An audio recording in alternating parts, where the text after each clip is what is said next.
Emredersiniz Emir Hazretleri.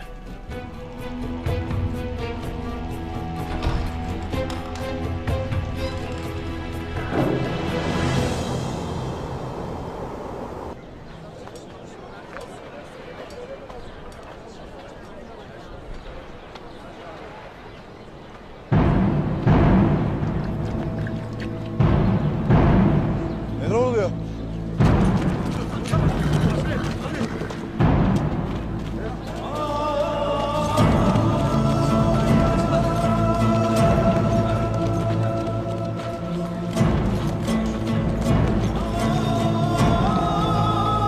Aç yolu!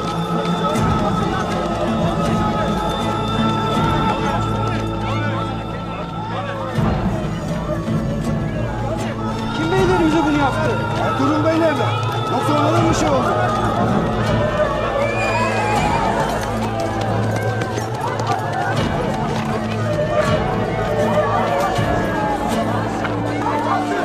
Nasıl olur böyle bir şey?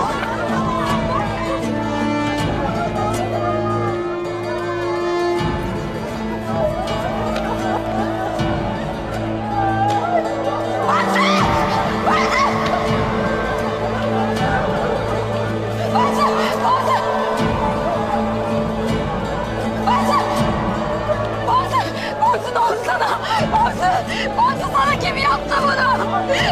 Aç gözlerini.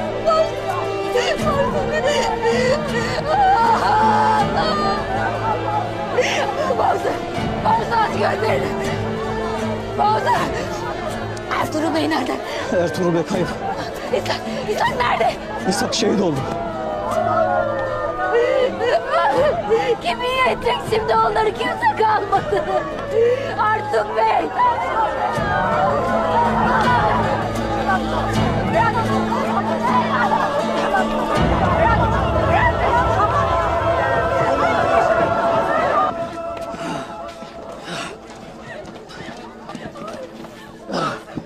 Benzer. Kardeşler! Ne olur beni bıçağına Getirin.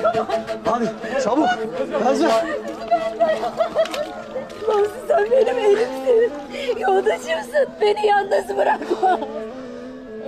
Allah'ım sen bize yardım et. Hadi kardeşler hadi.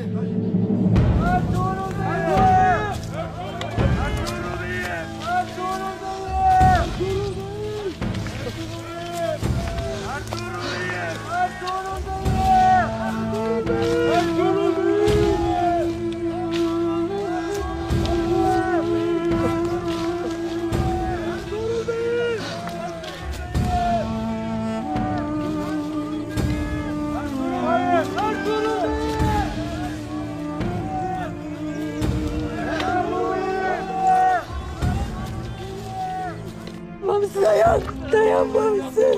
Durmuyor. Kanı durduramıyoruz. Dağlamak gerek. Yapsanıza o vakit. Ne duruyorsunuz?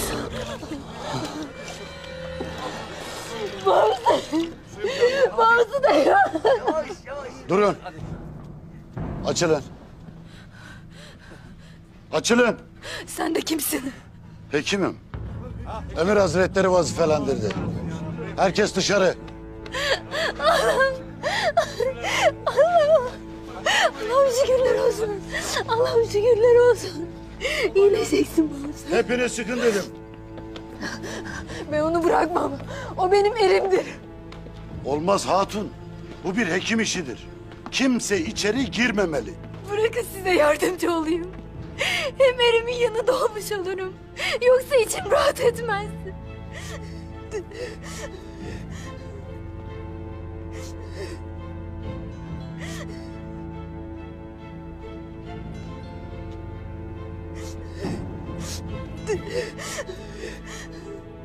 Yaşayacak mı Hekimbaşı? Yalvarırım yaşayacak de. Bak benim ümidim sendedir. Ne olur onu kurtar. Şükür ki yaşıyor. Tez üstünü çıkarıp yaralarını dağlamamız lazım. Allah yardımcımız olsun.